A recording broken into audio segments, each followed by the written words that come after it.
Okay, so chapter 2 takes us to Snape's house. I found it interesting because I think this is really the first time we see um, a professor's home other than Hagrid. And the only reason I take Hagrid out of that is because we were introduced to Hagrid's house before he was a professor. So I'm going to cross that one off my list. Um, but um, I found it interesting. It's at the end of a lane by itself. It's very secluded. It's dark, dismal, dank. I'm very alliterative tonight. But to me, it showed a lot about Snape. Actually, it showed more of where he came from, because I got the feeling that house was the same way as it was when he grew up. It didn't seem to me like he really probably changed anything. Which I find very, very telling, that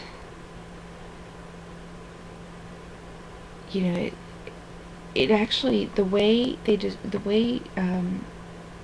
Joe described the house is actually kind of reminds me. It's like a structural version of Snape.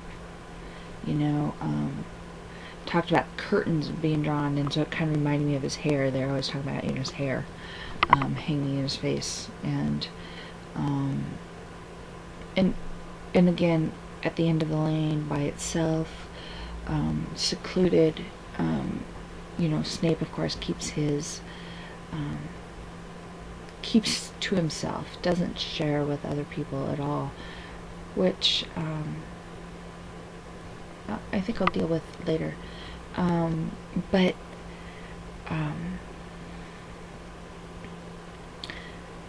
yeah, so I guess to me, I can't help but wonder how he could have turned out any other way.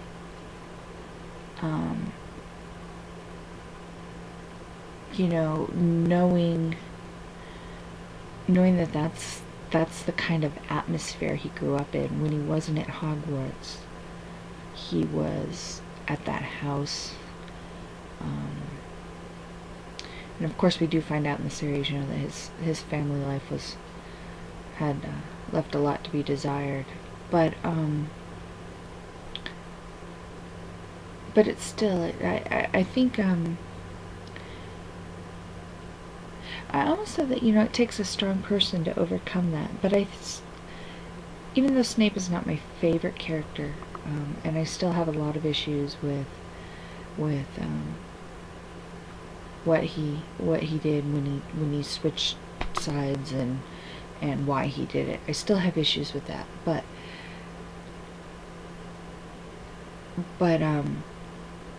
he was a strong person, and but I think that it would have been nice to see, if he had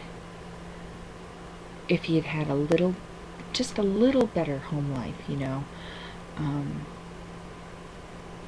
so I didn't really answer a whole lot about the house. Well, I guess I did, kind of. So anyway.